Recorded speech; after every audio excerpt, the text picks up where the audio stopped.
It's worth touching on what kind of uncertainties there are in the projections that we get out of these IPCC Intergovernmental Panel on Climate Change reports, which are released every 7 years. As we said, 2007 was AR4 Assessment Report 4, 2014 was Assessment Report 5, and now we are having Assessment Report 6 delayed because of the pandemic. And in Assessment Report 5, these kind of scenarios were created before we had what were called Special Report Scenarios, SRES, Special Report Emission Scenarios, with countries divided into Annex 1, Annex 2, and so on and so forth. Then they moved into these scenarios of how much radiative forcing is going to result from the various representative concentration pathways. So you can see here that there is a business as usual scenario, RCP 8.5, which is very high. 8.5 watts per meter squared should be the target, but when they do the iterations of the carbon scenarios, model integrations, you end up with slight differences. There are many details which we will not get into. And RCP 6, which is 6 watts per meter squared, but you can see it's lower by 2100. Sorry for cutting it off here. RCP 3, RCP 2.6, so there is details here that I won't go into, which is down here. And there are reasons why RCP 4.5 is higher than RCP 6 here for some time, but let's not go there at all. So the related CO2 equivalent that we end up with are here. RCP 8.5 will be over 1200 ppm, RCP 6 and 2.6. So you can see that 2.6 has to come back down at some point already, actually. So we are already late in terms of turning the emissions around, but at least by 2030 here there has to be a reduction in the total emissions, and unfortunately we are not on target to meet those yet. Hopefully we will stay on top of those. And during our after AR5 was released, there were already the so-called shared socioeconomic pathways that were created, which we looked at here. And in CMIP 6, the SSPs have been used by combining shared socioeconomic pathways with RCPs. So you can see that SSPs look at sustainability, inequality, regional rivalry, and rapid growth, but they also worry about the radiative forcing that results from it. So radiative forcing scenarios are created based on technology evolution, renewable energy contributions, bioenergy and carbon capture sequestration, transportation, population growth, and policy options, and so on and so forth. And shared socioeconomic pathways then add some socioeconomic choices on top of those. And there are tremendous amount of details, and in a approximate sense, model studies show that in the first few decades the uncertainties in the models dominate the projections, but when you go to 2050 and beyond, the uncertainties in the scenarios themselves begin to affect the projections of temperature, sea level rise, extreme events, glacier loss, water issues, food issues, and so on and so forth. So let's touch on that a little bit in this podcast. I will just dedicate this podcast to this discussion. So this is the schematic illustration of the major sources of uncertainty in future climate projections by the general circulation models. Top row here for global mean surface temperature, bottom row for Southern Ocean SST. The same 8 simulations are repeated across each row, 2 GCMs, 2 representative concentration pathways, and 2 ensemble members.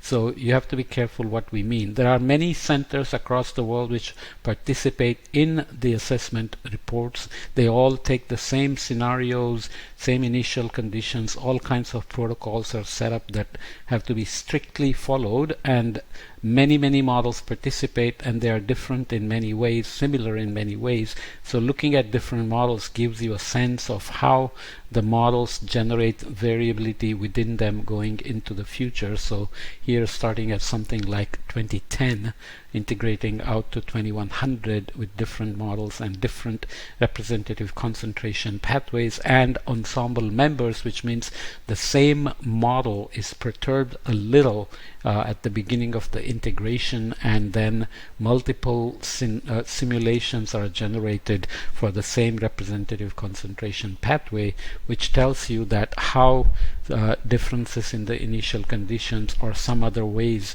of generating ensembles can produce the solutions and how they diverge over time.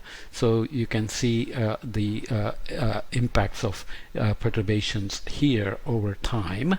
The first column highlights the uncertainty due to internal variability by contrasting two ensemble members of the same general circulation model and subject to the same future radiative forcing scenarios, which is the middle of the line RCP 4.5 scenario. The only difference between ensemble members is the initial conditions, whether on day one of the experiment. So imagine you are integrating for 100 years and weather on day one ends up taking you in slightly different pathways over 100 years. That's how the internal variability, internal feedbacks, internal non-linearities affect the projections, which is good to know. The second column highlights scientific uncertainty by comparing two different GCMs subject to the same forcing scenario RCP 4.5. The third column highlights societal uncertainty by contrasting projections by the same GCM but under two different forcing scenarios. So RCP 4.5 and RCP 8.5 here have two different social choices in terms of policies, combinations of renewable energies, combinations of bioenergies, population growths, and so on and so forth. So we call them societal uncertainty in terms of the choices that societies make. So this is just giving you a sense of how same model with different ensembles can go. So you have the same forcing for future scenarios of RCP 2.5, and you have two different GCMs. So you have low simulations that go here towards much less warming by 2100 and much higher warming in 2100 just because of internal variability. So here we have two GCMs and two RCPs. In the first column we have only one RCP 4.5 but two ensemble members of the same GCM. Okay, so you can see how the two models can produce very different. This model has a tighter range than this model here. So in terms of the scientific uncertainty, so you can see that the in the middle column, second column highlights the scientific uncertainty by comparing two GCMs. So same GCM here. Yes, okay, so let's keep going. And the scientific uncertainty is related to how the two models differ. So their representation of the land processes, their ocean models, atmospheric models, convection processes, whether they have land ice or not, how they represent sea ice, how they represent vegetation, and whether they have an active feedback between the carbon cycle or whether they have a carbon cycle at all, and all kinds of differences can exist. And we are not saying much about what the differences are between two models. Everything could be the same and the resolutions could be different in the two models as well. So typically multiple models are taken and averaged to get a sense of how the multi-model ensemble mean evolves into the 2100. Okay, so that also can be done. And societal uncertainty just tells you that in the case where the societies choose to do nothing, as in RCP 8.5, which is typically considered business as usual scenarios, which means we continue to burn fossil fuels, we continue to live a high energy lifestyle, we continue to travel, and so on. So we end up with warming that is can be very high, or we can have RCP 4.5, where the society chooses policies and so on, and gives you a much lower warming here. So in the Southern Ocean SST, you can see that the models again have a range of uncertainties. Why is the Southern Ocean so important? Because it turns out that Southern Ocean is somewhat of a good test for models as well. You can look anywhere. You can look at the Arctic amplification, because when you look at the warming is higher in the polar circle, especially in the north, because of the water vapor cloud feedbacks that are special to the Arctic Circle, as well as the sea ice albedo feedbacks, as we talked about before. So there is a land ice glacier albedo feedback as well as sea ice albedo feedback, and obviously Arctic ice is decreasing tremendously for the last several decades, and we will see some of that in a little bit. But you can see the same model with different ensembles and two different GCMs and two different scenarios all produce different answers, which can be seen as what if scenarios, which means no matter how the models are different and how the scenarios are different, you can think of these as the range of temperatures and warming we will get in the future, so that you can plan your action, because these global mean warming rates or Southern Ocean warming rates can be used to then look at regional projections of sea level rise, extreme events in heat waves and rainfall, and impact on crop yields, crop damages, and so on and so forth. So how the information gets translated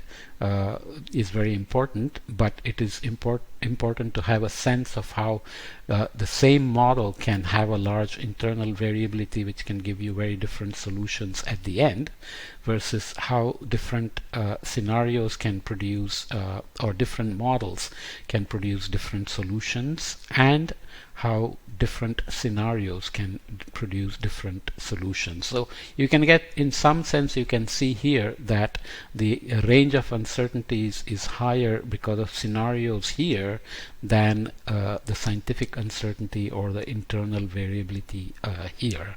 Okay, so what to do with that?